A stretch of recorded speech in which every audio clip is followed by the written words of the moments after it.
Et l'on reparle maintenant des révolutions arabes. Bonsoir, Yohann Rousselot. Bonsoir. Vous êtes photoreporter, exposant en ce moment à Visa pour l'image, le photographe de Perpignan qui est consacré au photojournalisme.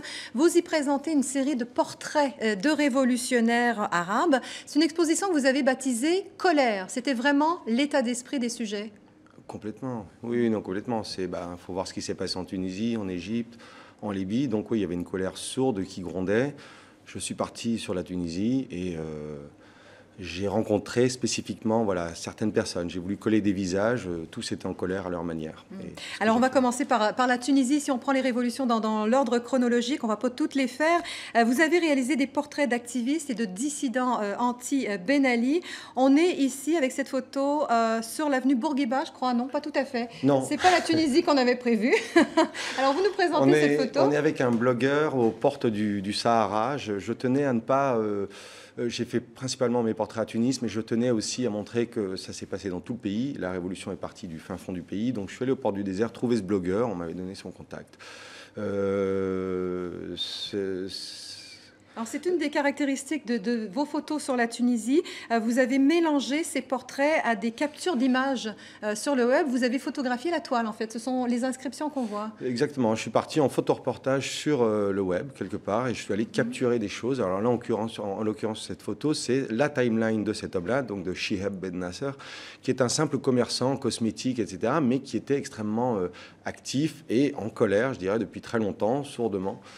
Et c'est très amusant de tourner autour de la date du 14 janvier, avant, après, d'aller chercher des phrases, des mots, des choses qui sont très, très parlantes.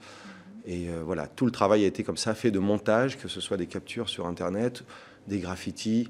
Chaque série est différente. Oui, il y a un gros travail de photomontage que vous avez réalisé également sur l'Égypte. Vous êtes allé en Égypte à propos de la Révolution. Vous avez fait le portrait de cette militante de la Révolution. Elle s'appelle Marwa. Qui est-elle? Marwa Nasser, c'est une jeune militante, mais toute fraîche, avec aucun passif, aucun passé, aucune famille militante. En fait, son histoire, c'est qu'elle travaillait pour une société américaine depuis 5 ans. Elle m'a dit qu'elle avait une vie assez ennuyeuse, très peu de vie sociale. Elle n'est pas mariée en plus, elle a déjà 28 ans.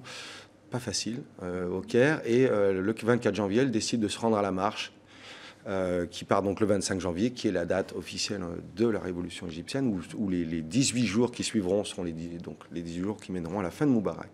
Elle n'est plus jamais retournée au travail et sa vie a absolument basculé. Elle est plus militante que n'importe qui. Elle est incroyable. Et là, l'inspiration de graphique de cette photo vous est venue des inscriptions qui sont place Tahrir. C'est la richesse graphique du street art, comme on appelle ça. En effet, tout autour de la place Tahrir, on a des couches successives comme ça d'artistes différents et des différentes périodes de la Révolution. Tout ça s'entasse. Donc moi, j'ai reproduit ça quelque part en captant des éléments et en travaillant mon portrait de manière à en faire un petit peu un pochoir à l'image de ces martyrs qu'on voit partout autour de la place. Alors vous avez photographié le Maroc qui a officiellement échappé à la contagion du printemps arabe, mais où on retrouve également des révolutionnaires. Vous avez fait des portraits des militants du mouvement du 20 février et on se trouve là dans les bureaux du ministère de l'Intérieur. Oui, c'est un peu osé. C'est la petite anecdote. C'est en effet, j'ai remplacé l'image du roi par ses militants dans toutes sortes d'endroits. Là, en effet, au ministère de l'Intérieur. Donc, c'est un petit clin d'œil.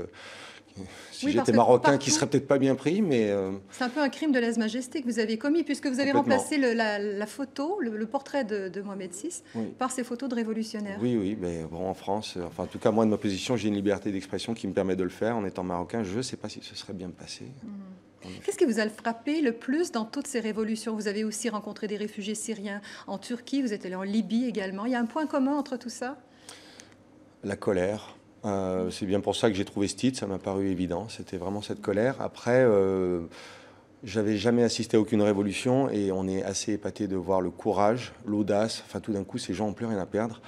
Et le combat pour la liberté, c'est quelque chose qui fout la chair de poule, vraiment. Donc c'est ça que j'ai vu en commun chez tous ces hommes. C'est tout d'un coup, et là on voit une unité. En plus, il y a vraiment une unité dans le monde arabe. Ils se sentent vraiment très frères. Donc cette solidarité, et quand ils vont ensemble, c'est quelque chose d'assez impressionnant. Merci en tout cas, Johan Merci à Rousselot, vous. d'être venu Merci. nous présenter votre travail. C'est une œuvre que nos téléspectateurs peuvent retrouver sur votre site internet www.johan-rousselot.com. Voilà, ça s'affiche sur le bas de votre écran. Et à Perpignan jusqu'au 16 septembre. Tout à fait. C'est la fin de ce journal. Merci de votre fidélité. Merci de nous suivre sur Internet.